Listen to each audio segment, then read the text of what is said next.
As soon as this legend showed up, the place started chanting Penny. Penny, you're a Memphis native. You invest in the city. You have a barber shop here. You've been the head coach now for 2 years. You have the #1 recruiting class going into this year. How do you sell players on Memphis and how important sports is to this beautiful city? Well, it's because of this right now, our fans. You know, our fans are incredible. We have the best fans in the world. So when you have a kid come here and see this, it sells itself. So with our staff, we know what we can do basketball-wise, but our fans sell our team for us. Memphis was once a very prominent basketball school. Now the football team gets going. What do you guys need to do to take that next step? You're in the NIT last year. This year, obviously, looking to do a lot more. What will the Memphis basketball team to take that next step? Yeah, obviously, we're feeding off the energy from our football team. What an amazing day for our football team in our school.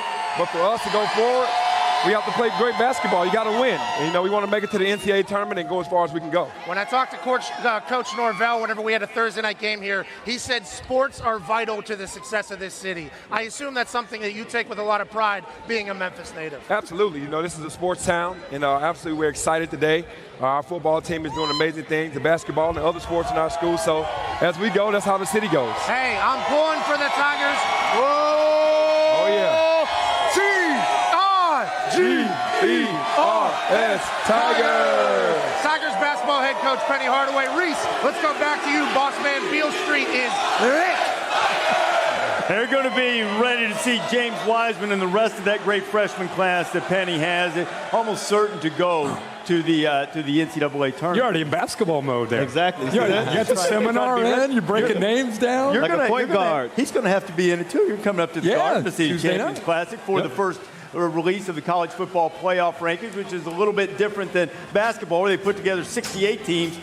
You got to be in the Final Four just to get in the show in the college football playoff. And you know, we've got some new members in the committee. That's why sometimes I don't think looking back and looking at the history of how they've done it before is necessarily that instructive, because you have different people with different agendas and different things that they value that go into that committee room. You see the number of new faces that will be in this 13-person committee for the 2019 season. So you look at the top 10 in the country right now and the teams ranked at the top 4. Pretty good bet that when the selection committee meets that the top 4 in some order is going to look like this: LSU, Alabama, Ohio State, Clemson. I don't know what order, probably LSU 1.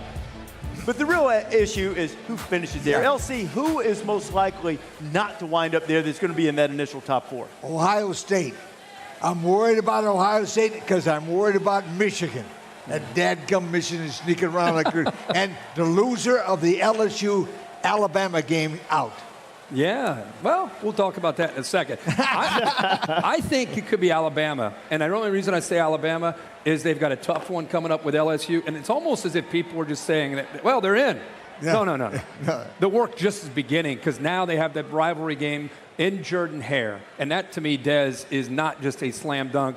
No problem, easy win with that Auburn defense. Hey, Coach, don't forget about Penn State, too. Ohio State has to play Penn State. That's not going to be an easy game, too. But I agree with Kirk. I think it's going to be Alabama. Huge game against LSU. But people are writing off Auburn. Auburn would love to play spoiler against Alabama. Well, 2017, Auburn basically, they beat Alabama and they beat Georgia. Remember? And they ended up playing for the national championship. So it didn't even spoil the season for them, but I think it's Alabama too. But y'all mentioned a lot of great things, but Tua's not going to be 100%. There is no way, shape, or form he will be, and he has to play LSU, and he has to play Auburn. That's going to be a tough stretch. Yeah. You know, I think you look at this, and you look at Auburn's schedule right now, and by the way, I mean, it's not playoff worthy. Auburn, Ole Miss, we're going to find out about Auburn, because they're not getting in the playoff picture, but they could knock Georgia or Alabama out of it as you go forward.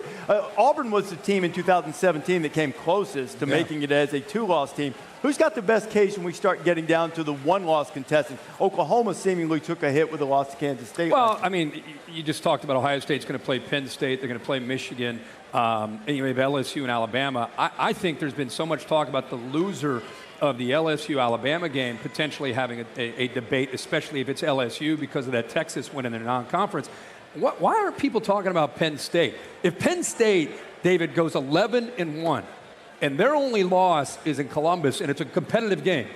Why wouldn't Penn State have a very valid and strong case sitting there at 11-1? Don't go to the Big Ten championship if Ohio State gets in undefeated. I think Penn State's going to have an argument. I think they should. And again, I think that's where we're going to start seeing non-conference schedules come into play too. And Penn State's isn't the strongest, but if you're looking at a defensive team and a team you can hang your hat on that's also improving, I mean, Clifford's getting better. This offense is creating explosive plays. I 100% agree Penn State will be in that mix. I think the winner of the Oregon-Utah Pac-12 championship. Holding on. Wait, Who's going to win that game? I just want to say, just to be different, the winner of the Oregon. That's not a bad pick, though. I was going to say the same thing. They have a quality loss against an Auburn team that people respect. So watch out for the Oregon Ducks. If they run the table and win the Pac-12, they have a legitimate argument also. But that's a premeditated thought with Utah in the preseason. That doesn't count. Hey, number 9. Let me get They can tell you who's going to win that game right now. All State playoff predictor, really, that Oklahoma loss didn't really help the Pac-12 teams that much. No, it really didn't. And, I would love to be able to reward Oregon for going 12-1 and winning the Pac-12 and getting it playing Auburn, but it's going to come down to that best deserving. Who do you think is better? Now, if you look at that, I had my friends at Caesars run hypothetical point spreads between Alabama and LSU, who would be the one-loss potential non-SEC West team against Oregon and Utah. LSU's a 10-point favorite over Utah.